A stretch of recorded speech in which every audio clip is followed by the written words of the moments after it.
Kita tak bisa hukumi status seseorang. Tak bisa hukumi iman dan baiknya seseorang. Tapi kita bisa melihat tapak dan jejak kebaikan yang ditinggalkan oleh orang itu. Kan kalau ingin lihat orang husnul khatimah, baik atau tidaknya, karena itu husnul khatimah, bukan husnul bidayah. Husnulnya di akhir. Kebaikan tampaknya di akhir. Setelah wafat, tampaklah kebaikan-kebaikannya.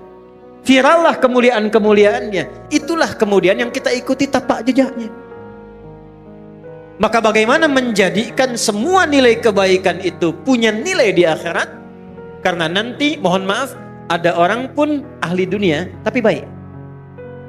Jangan salah. Ahli dunia tapi baik. Cuman sayang kebaikannya tidak disiapkan untuk akhiratnya. Zaman Nabi itu ada orang belum beriman, non-muslim. Baiknya luar biasa. Sedekah ke orang, sosialnya tinggi, mengatasi kesulitan orang lain, bantu memudahkan akses. Maka Sayyidah Aisyah radhiyallahu taala anha bertanya pada Rasulullah, "Ya Rasulullah, wahai Rasulullah, bagaimana status orang ini di akhirat sementara dia ini baik sekali tapi imannya belum ada?" Maka turunlah Quran surah ke-25 ayat ke-23. Wa qadimna ila ma 'amilu min 'amalin faj'alnahu haba'an manthura. Wa qadimna, naknya li ta'zimin nafsi fi ta'zimin sya'ni. Menunjukkan keagungan Allah pada sesuatu yang sangat penting. Jadi kalau kita terjemahkan dengan tafsir, demi keagunganku dan keadilanku, aku berikan balasan untuk dunianya. Tapi di akhirat dia tidak bernilai. Jadi kalau ada orang berbuat baik untuk dunia, tapi dia tidak siapkan untuk akhiratnya, keadilan Allah menjawab dan membalas kebaikan dia itu di dunia. Tak adil kalau Allah balas di akhirat. Sebab dia berbuat baik dengan hukum dunia, maka Allah balas pula dengan hukum dunia. Tuh.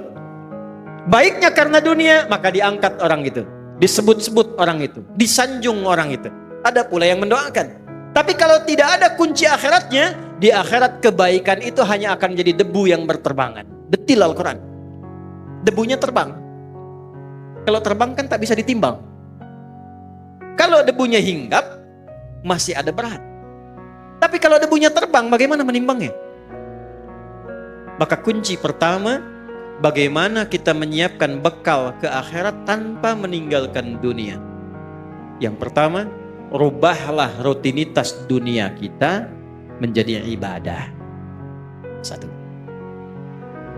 Maka berubahlah perbuatan kita dari sekedar rutinitas amal, punya sifat ibadah, namanya soleh.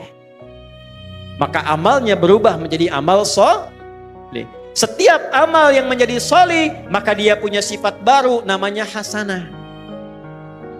Ketika amal menjadi hasanah, maka dia punya poin. Poin inilah yang disebut bekal akhirat, namanya ajrun, yang kita sebut pahala. Pekerjaannya tetap dunia, tapi pekerjaan dunia ini karena diniatkan menjadi ibadah, amalnya menjadi saleh, perbuatan baiknya diridhai Allah menjadi hasanah, maka setiap hasanah punya nilai akhirat. Dari mana dalilnya? Quran surah ke-6 ayat 160. Man jaa'a bil hasanati falahu 'asyru amthaliha. Setiap perbuatan yang baik yang kita kerjakan dengan niat akhirat menjadi hasanah, akan dikonfirmasi hasanah ini di akhirat dalam bentuk pahala sebagai bekal pulang.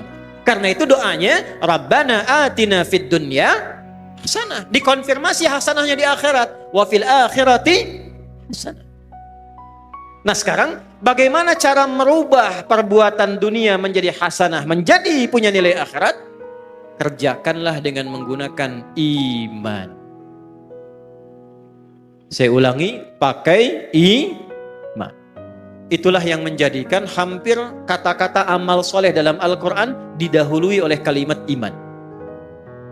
Contoh, surah 103. Wal 'asr. Innal insana lafi khusr illa alladhina amanu wa amilus soleh. Jadi kalau ada iman, sudah pasti perbuatan kita itu dibimbing iman jadi amal soleh, bukan sekedar amal. Kalau amal saja belum tentu soleh, jadi dunia. Ini gelas untuk minum, diisi air, kemudian kita minum, minumnya pakai iman, maka minum itu amal, meminum menggunakan iman berubah amal menjadi soleh. Minumnya fungsi menghilangkan haus, imannya menjadikan aktivitas minum punya nilai ibadah, dituliskan 10 pahalanya. Jelas? Yuk kita detilkan ya, kita detilkan pelan-pelan. Rubah kegiatan dengan menggunakan iman. Bapak Ibu kalau ingin mau cek, semua fungsi tubuh kita ketika disebutkan dalam Al-Quran, itu umumnya disebutkan imannya dulu, baru fungsi tubuhnya. Jadi kita ini melihat saja sekarang, itu melihat, itu pakai iman Bu. Kalau ingin dapat pahala akhirat. Jadi urusan melihat saja ini ada pahalanya. Urusan bicara pun ini ada pahalanya. Kapan melihat berpahala? Kapan berbicara melahirkan pahala untuk bekal akhirat? Ketika melihat, berbicara, mendengar menggunakan iman. Saya tanya ibu sebentar. Bu, apa fungsinya mata? Tuh, salah kan? Mata bukan sekedar melihat. Kalau melihat saja, itu fungsi dunia, tidak beda dengan hewan. Kambing melihat. Kambing melihat tidak? Melihat. Ayam melihat. Elang melihat. Mata elang lebih tajam dibanding mata kita. Elang di udara, anak ayam kelihatan. Ibu naik Garuda, anak sendiri tak tampak. Hah? Tapi mata kita dihisab, mata elang tidak. Karena itu, karena hisab adanya di akhirat, maka hukum akhirat kita pakai, melihatlah pakai iman. Dari mana rumus melihat pakai iman? Laki-laki Quran surah ke-24 ayat 30, perempuan ayat 31-nya. Imannya disebutkan, baru fungsi matanya. Qul lil mu'minina yaghuddu min absarihim. Qul, katakan Muhammad, viralkan. Bahasa sekarang viralkan tuh, viralkan. Ya, karena orang sekarang senang yang viral. Ya. Kalau Nabi sudah sampaikan, sudah kita like and subscribe saja. Tidak usah banyak komen, tinggal viralkan. Qul lil mu'minina, Muhammad katakan, viralkan pada pria-pria yang masih merasa punya iman. Awas loh. Bentuknya, awas, hati-hati. Isim fa'il dalam bentuk maf'ul, kata benda, bukan kata kerja. Allah tidak mengatakan kullil ladzina amanu. Allah tegaskan kullil mu'minin. Ketika ada objek, ya, kita yang diminta ini, objek itu kita. Ya, yang diminta oleh Allah, menggunakan kata benda, isim, itu hukumnya lebih kuat dibandingkan kata kerja. Karena benda tidak berubah. Pekerjaan masih bisa berubah. Ya, contoh, ini gelas sampai kiamat kurang 2 hari tetap akan jadi gelas. Tidak akan pernah jadi ayam. Karena benda.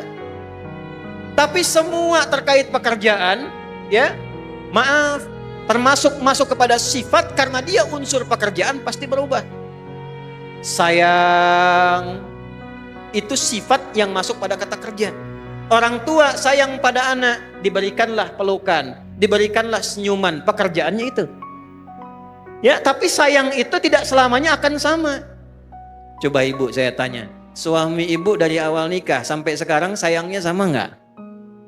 Ah, kencang tuh, tidak. Ke masjid itu berangkat pekerjaan, bisa ada orang semangat, bisa ada orang lambat, tergantung motivasi. Tapi kalau benda tidak berubah. Maksudnya apa? Ini sepanjang mata masih tetap jadi mata, bagi orang beriman fungsinya tidak akan berubah. Apa fungsinya? Yaghuddu min absarihim. Imannya akan membimbing matanya hanya untuk melihat apa yang dibenarkan oleh imannya. Bila kata imannya ini tak baik, maka ghaddul basar, kata imannya palingkan. Karena itu standar pria yang punya iman, imannya akan menuntun matanya dan membuat batasan. Ini yang boleh dilihat, ini yang tak boleh dilihat. Beda dengan yang belum punya iman, semua bisa dilihat. lisan. Dari mata turun ke, oh jangan langsung ke hati aja mbak. Dari mata turun ke lisan, ke mulut nih. Apa fungsi mulut? Mulut ketika disebutkan di Quran, imannya dulu disebut, baru lisannya. Ya ayyuhalladzina amanu, imannya dulu. La yashar qaumin qaum, la yaghtab ba'dukum ba'da. Nabi kuatkan, man kana yu'minu billahi wal yaumil akhir, imannya dulu. Falyakul khairan aw liyas. Ternyata mulut fungsinya untuk berkata yang baik-baik kalau punya iman. Jadi kalau kita bicaranya dituntun oleh iman, setiap bicara kita dituliskan pahala itu untuk bekal pulang. Jadi pahala itu bukan hanya dalam sholat, pahala bukan hanya dalam zikir. Setiap kata-kata kita zikir, setiap langkah kita itu zikir. Kalau diniatkan lillah untuk ibadah, itu ada pahalanya.